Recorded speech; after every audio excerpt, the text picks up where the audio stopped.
I'd do a quick little video about how I take care of my distress inks.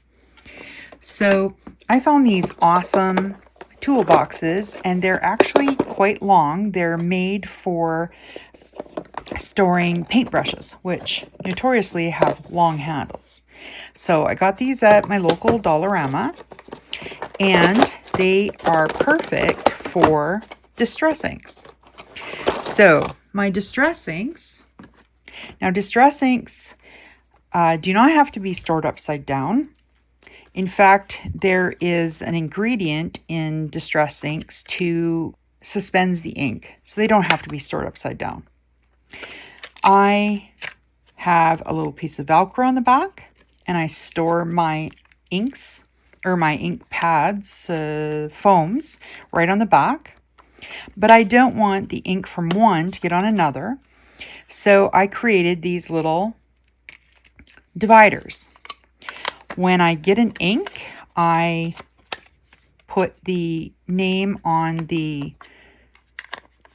edge with my little brother printer. I also put it on the divider, and they are alphabetically stored in this box. I have several boxes, and when I gotta slide my inks down in this one. When I have them on my shelf, they're set up like this so that they will all be sitting flat. It is very important that oxide inks stay flat because the pigment in them could slide to one side if you store them on their side. So the only time they're on the side is when I'm digging around for ink. So this little guy, I believe, is, let me just check here. It is 3 inches square, and then I just rounded the corner. That separates everybody, so I can actually see them from the back where their name is, and also from the top. And it's really easy for me to be able to carry these around because they're nice handled, and yeah. Now, I did want to mention, I have shown in videos before, I took a binder, an old binder part I found, took the vinyl cover off of it, and I have these coin envelopes, pages, and I have ink colors, like for instance frayed burlap. So I have these stored in the color wheel, like red, orange, yellow, the Roy G. Biv thing.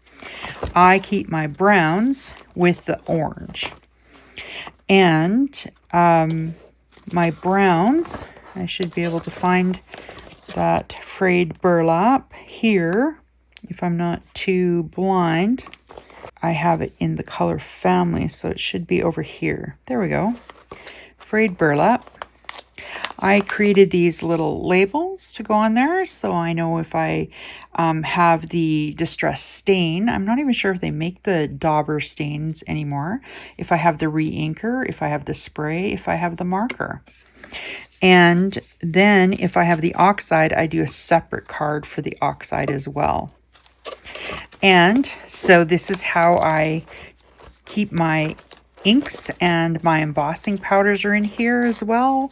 And I also have my paint swatches if I have the paints or crayons, watercolors, everything's in here. So when I am working on a project, I just go to the color choice and I can see every ink, paint, crayon, marker I have. So I can easily find my colors. And all of my embossing powders are in here. I also have a list of all of my embossing powders. So I wanted to get these put away, and I thought I would share this really quickly. I can't remember if I had ever shown that before. There are my toolboxes with all of my distress inks in them. So they're all stored flat, so I don't have any problems with my oxides, and they're very easy to see. And I even bought a spare because, of course, we know Tim is our best friend and will definitely bring us more ink colors. All right, everyone. Thanks very much for swinging by. I really appreciate it. If you have any questions, please feel free to email me at melittasmakin@gmail.com. You can catch me on my blog at melittasmakin.blogspot.com or over on Instagram at melittasmakin. And if you enjoyed my video, I would really appreciate it if you would give a thumbs up. And if you would like to be notified whenever I upload a video, please hit the subscribe button. Thanks. Bye.